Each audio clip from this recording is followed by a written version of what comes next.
Very upbeat sentiments there from the Indian diaspora in Tokyo at the arrival of Prime Minister Narendra Modi. Now let's talk about what is really expected as far as this 8th visit of Prime Minister Modi to Japan is concerned. We are joined by Ambassador S.R. Tayal, former senior diplomat, and also Professor Shravani Roy Chaudhary, Professor of Japanese Studies, School of International Studies at the Jawaharlal Nehru University in Delhi, is with us in our studio. Thank you for joining us. And Shubhendu Ghosh is my colleague there in Tokyo, reporting on the Prime Minister's day. Long one coming up, isn't it, Shubhendu? Just tell us more about it and also the reception that he got in Japan. Hello, Gautam, Munmun, and our guests.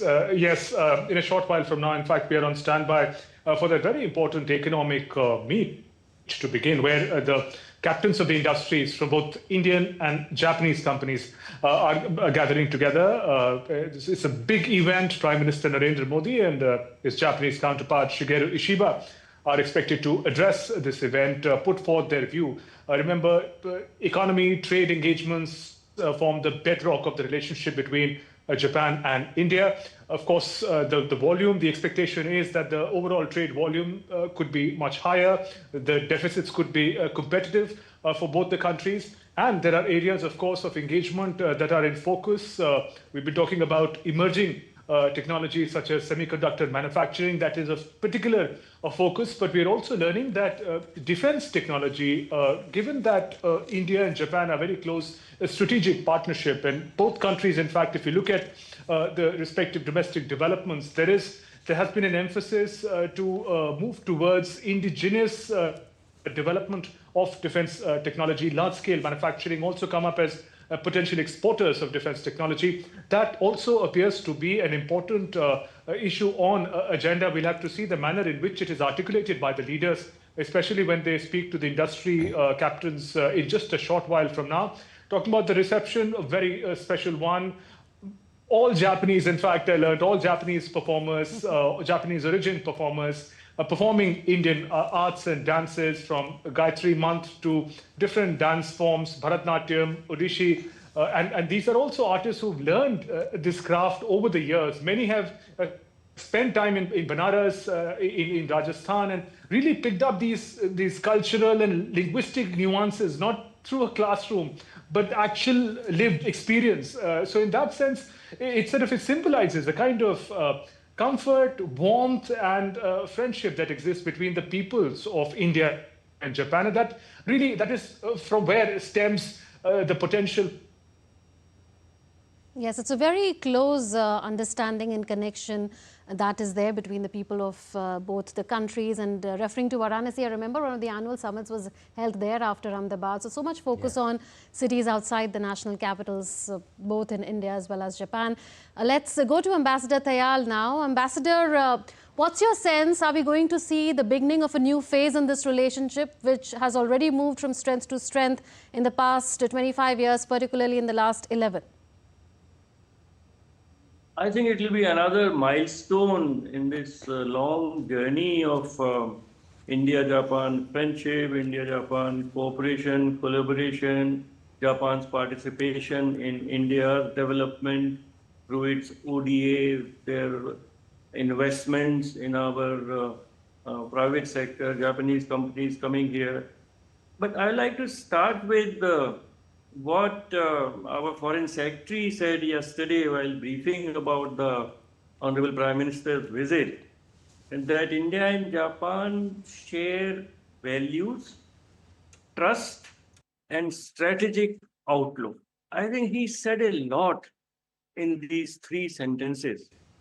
Values, of course, India and Japan are ancient civilizations, very big Asian powers, and we have long memories and also have respect for each other. Of course, Buddhist connection is there, and the people of Japan look very positively towards India as a land of Gautam Buddha.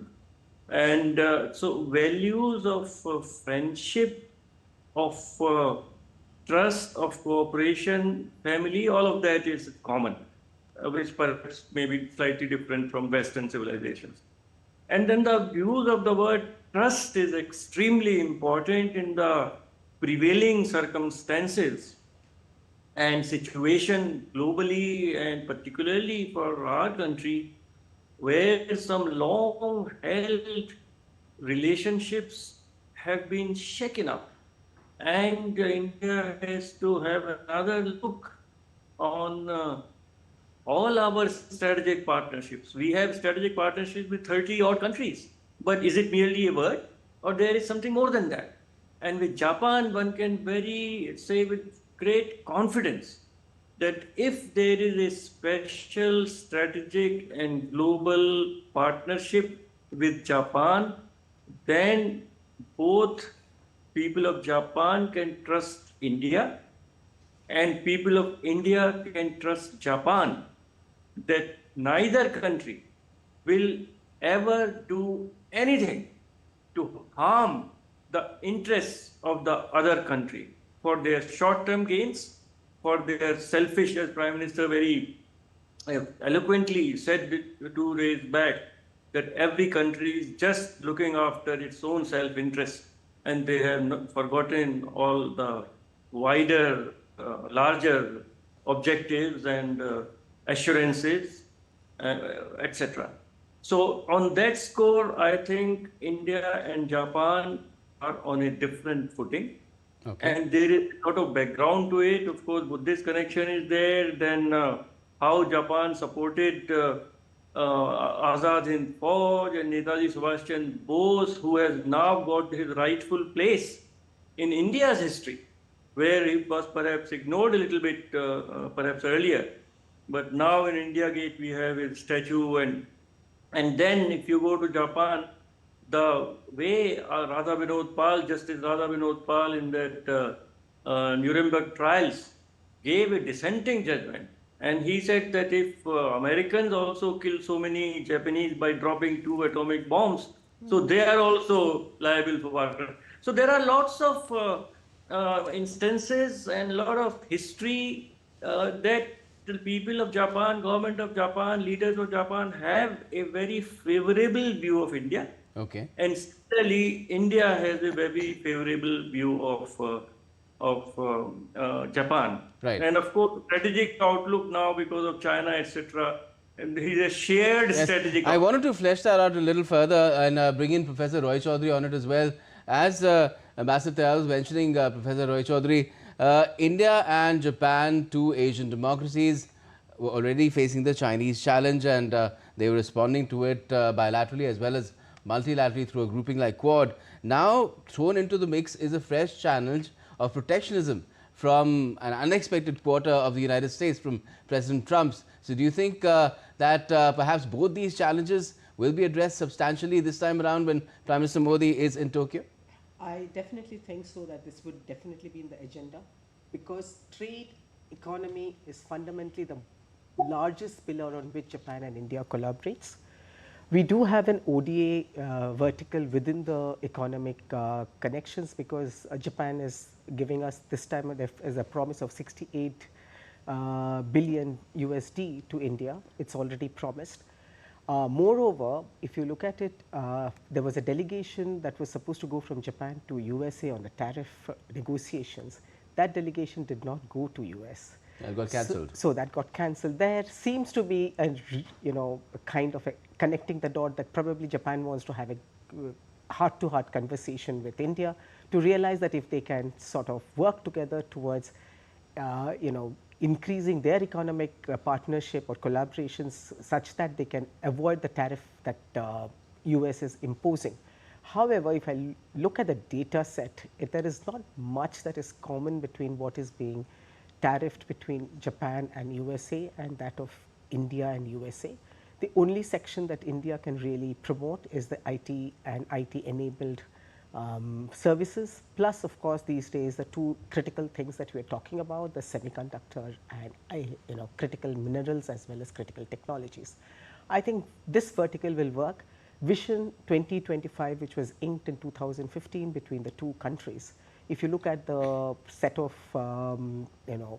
verticals or sectors that was talked about, these 2 sectors have been add-on to those sectors, and I think we are therefore in a firm footing towards a more integrated, mutually dependent economic growth for both these countries. Yes, taking that point forward with you, Shubhendu, do you now expect a new flavor in this relationship between India and Japan, considering that the Prime Minister also in an interview has spoken about how vis-a-vis defense we expect a further upgradation of ties, and also vis-a-vis new and critical technologies and critical minerals, besides the current geopolitical context that is there amid tariffs and a lot of pressure being faced by various Northeast Asian countries, including Japan, South Korea, and even Taiwan as a territory, if we can say that, from the United States, yes, and others in this region. There's no dearth of those countries absolutely. There. So again, would you expect them to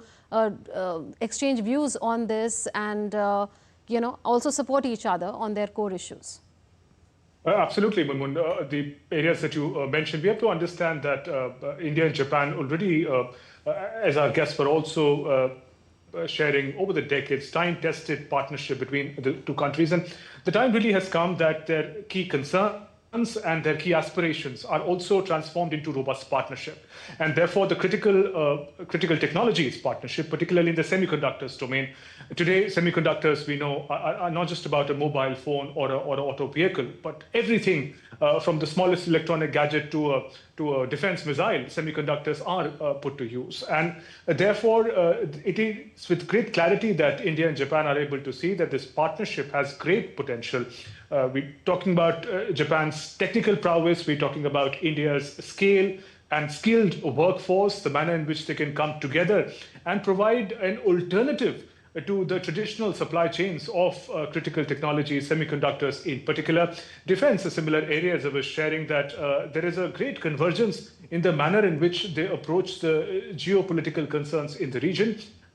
The friendliness, this forms the most appropriate sort of a foundation for defense ties to be taken forward. India in the recent years we've seen has focused on indigenization of defense products, and Japan is a partner which is like no other. We've seen the Suzuki vehicle example, the EV vehicle that Prime Minister launched recently, where it's a Japanese company partnering with India, manufacturing in India, then the cars are exported to Japan and elsewhere. So that's the kind of confidence that the two countries share. They understand each other's strength, and therefore the possibilities and opportunities are many. We'll have to see the manner in which it's taken forward. The reference was also made to the manner in which Japanese investment into Indian infrastructure, economic infrastructure has been crucial. We are learning from our sources that, in fact, never before investment plan and partnership between India and Japan could be announced. Last we heard in the annual summit that happened previously, the figure was around 5 trillion yen of investment in India. Now, that could in fact increase manyfold as the leaders look to a partner in diverse areas in the coming decade. Right. Now, I'll come to you, Ambassador Thayal, but before that, let's just talk about this interview that Prime Minister Modi has given as well to a Japanese publication, where he's talked about, in the Yomiuri Shimbun, ahead of his visit, that Japan-India Joint Declaration on Security Cooperation will advance our ambition. So that's to be upgraded for shaping a secure and stable Indo-Pacific for generations to come. That's a direct quote from the Prime Minister's interview. And he said that this document is to be revised during his visit to Japan, and the revised draft of this joint declaration, originally signed in 2008, incorporates new areas of cooperation such as economic security and defense industry collaboration.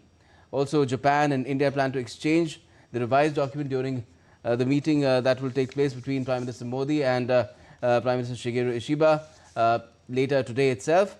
He's also said in the interview that collaboration in defense sector has been a strong success story for India and Japan, adding further that together with political trust and natural complementarities, both India and Japan can design and produce next generation defense platforms, not just for ourselves, but also for the world. So a kind of a tripartite approach could be there in future as well, if other countries want to join in, especially from the Southeast Asian region. Now, if you talk about, we're still on the pointers that I mentioned previously, that is about the Joint Declaration on Defence Cooperation, the 2008 one, which is set for revision now. And we will bring up the other pointers on the screen for you as well very shortly. This is all part of this interview that Prime Minister Modi has given ahead of his Japan visit to a Japanese publication. There you see, this is a revised document that is set to be exchanged a little later today.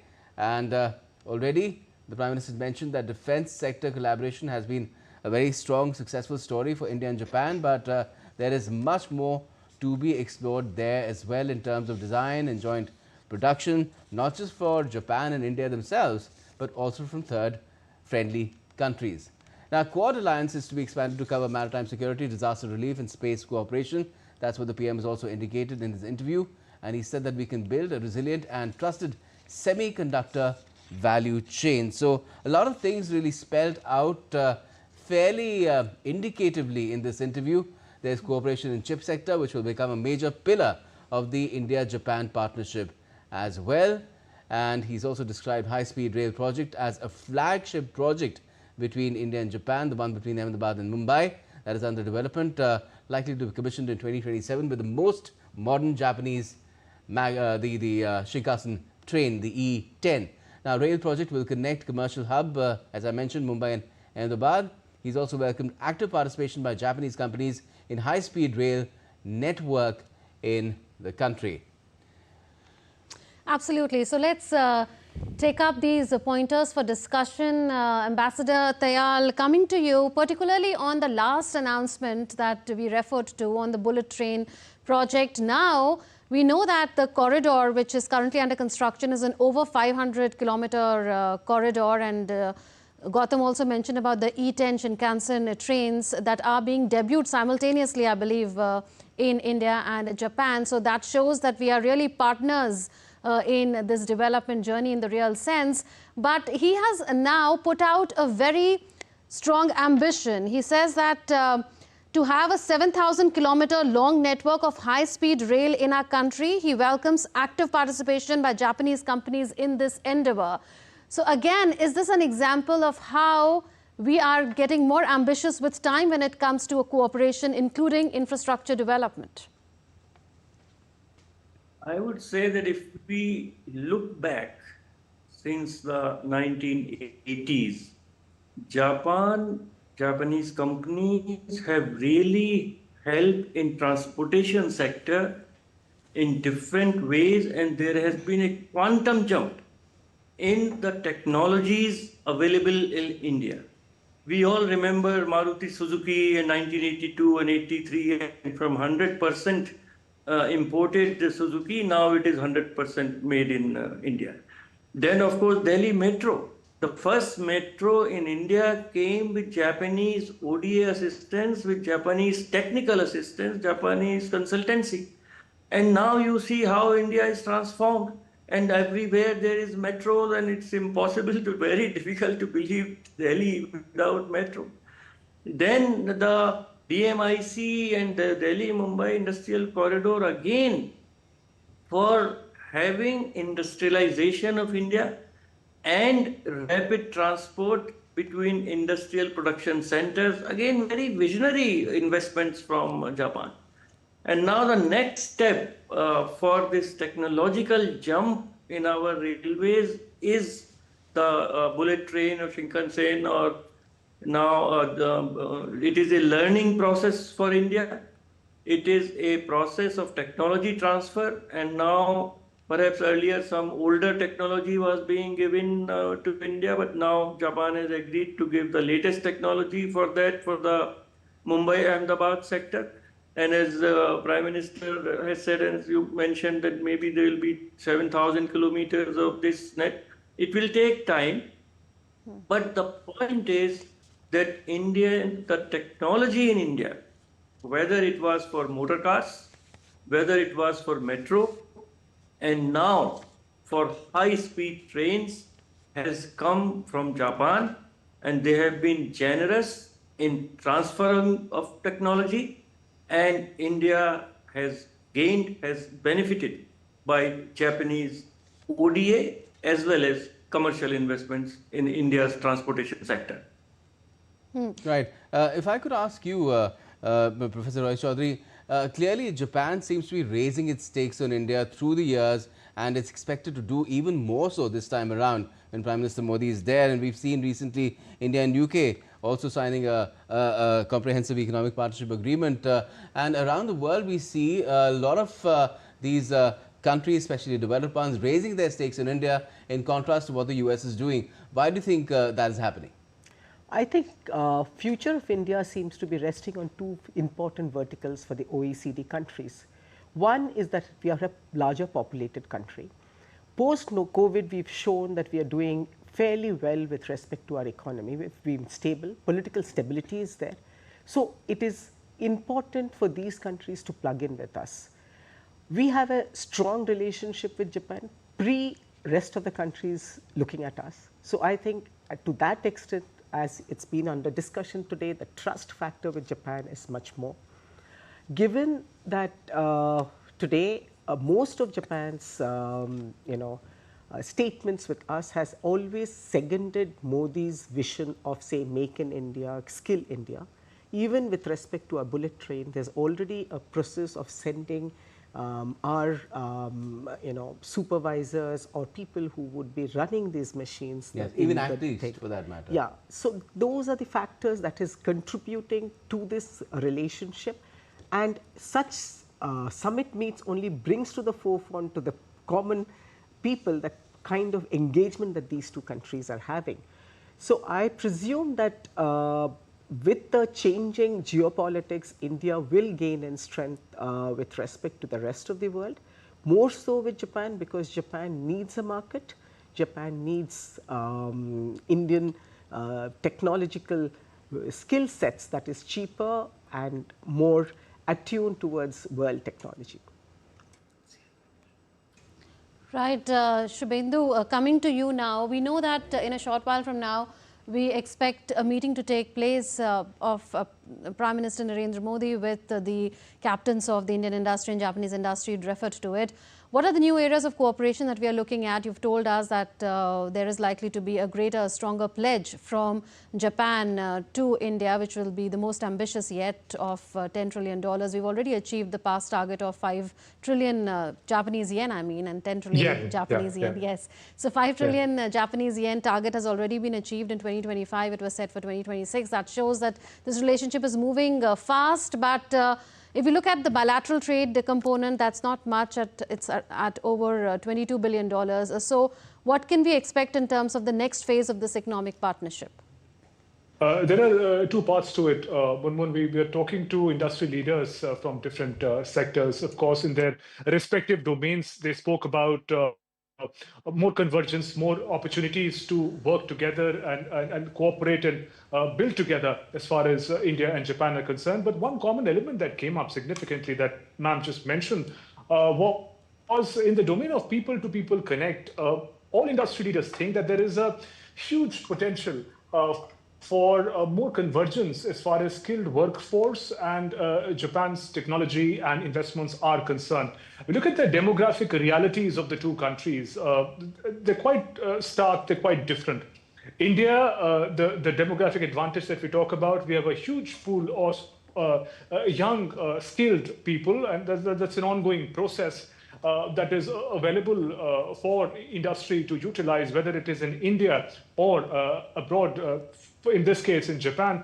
On the other hand, in Japan, it's a significant population which is becoming older. It's a declining population. The population growth is also in the negative. So in that sense, the strengths of the two countries, which is clearly identified by the leadership and by the people and the industry, really also needs to be worked upon now that we understand that Japanese innovation, technology, legacy, investments, affordable loans are available for India in a significant manner. India's skilled workforce getting more opportunities to build in India through Japanese support or build in Japan. That kind of convergence, that people-to-people convergence, Japan, the diaspora who are living here, the industry leaders who are here, they talk about how more Indians should consider studying in Japan. It's easier, they said, to get a job in Japan for Indians who are here. If they're skilled, if they have the know-how, the opportunities are many. a very small cross-section of Indian students studying abroad go to Japan, which is unfortunate in the sense that given the friendly contacts between the two countries, given the economic opportunities, the potential is very significant. So focus on that, people to people connect, and boosting the opportunities for both the countries in this domain is likely to be a key priority also when the leaders talk. Well, certainly language is one area where India and Japan have been trying to bridge the divide through multiple efforts as far as skilled people going from India to Japan to work there is concerned. Apart from there are other challenges in that area as well, which now it seems that both the countries are taking a bit of a constructive approach to. We'll talk about that further, Shumendu. But let's just show this report to our viewers that you had filed itself about the Prime Minister's visit to Japan. This is the first summit that the PM will have with his Japanese counterpart, Prime Minister Ishiba, but his 8th visit, and the highlight of that will be the bilateral summit that the two leaders will hold, although the meeting with the industry that is to happen shortly, that Shumendu mentioned, is also going to be quite telltale, about the kind of direction that India and Japan ties are likely to take in the future.